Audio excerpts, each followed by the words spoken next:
Time now is 6:23. In your health headlines this morning, a vote to repeal Obamacare is expected today. The Senate took the first steps early yesterday morning after a 7-hour debate. The vote was 51-48 to approve a budget resolution to repeal the Affordable Care Act. President-elect Donald Trump congratulated the Senate. The bill now heads to the House for a vote. Democrats added more than 100 amendments to protect certain provisions under the health care law. There is a big mistake you're making when you try to eat healthy. According to a new study, people only think food is good for you when it costs more. Well, researchers say that's not always the case. It's all in our mind. They have a name for it: heuristic. Heuristics, it's a mental shortcut used to simplify our decisions. Instead of thinking about brand names, calorie count, or fat content, our brains rely on assumptions like healthy foods cost more.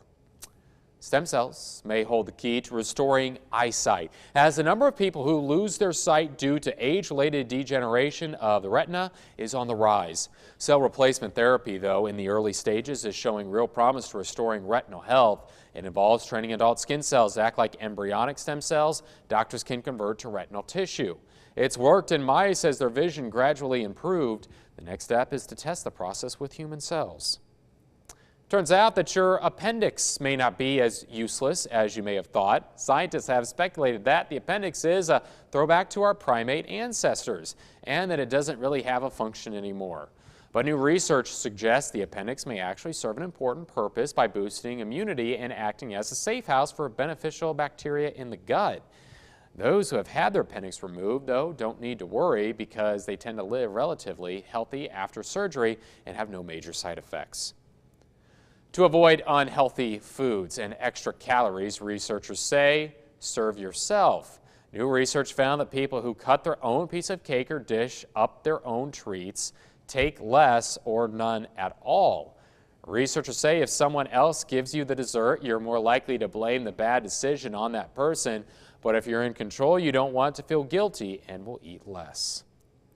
Mothers tend to cradle their babies on their left side, and for a long time people thought, at least informally, that it was because that would allow a right-handed mom to have her hand free. Well, now researchers believe it may be because of something in the brain. Positioning a baby's head to the left activates part of the brain that is responsible for processing social activities like communication and bonding. One scientist calls it an ancient signal and says it may be a characteristic of all mammals, not just humans. Traffic report only on News 8's Good Morning Quad Cities. 6:55 right now. We are checking the road conditions every 15 minutes. Your latest look at I-74 near 7th Avenue in Moline. Iowa bound traffic on the right, Illinois bound on the left. Looking good. Eric? Oh, I thought you were doing airports. No, airports today because travel's looking good. Travel's looking fine if you're heading through all of these airports. Maybe these are hubs. If your destination is toward Tulsa, Oklahoma City, Kansas City, there will be significant icing. And for that reason, we are put under a winter storm watch as we head through the weekend. We'll talk more about that in just a bit. 14, we go to 25 later this afternoon. The timing of when this begins, how much ice we're going to get, and the impacts on the roads when we come right back.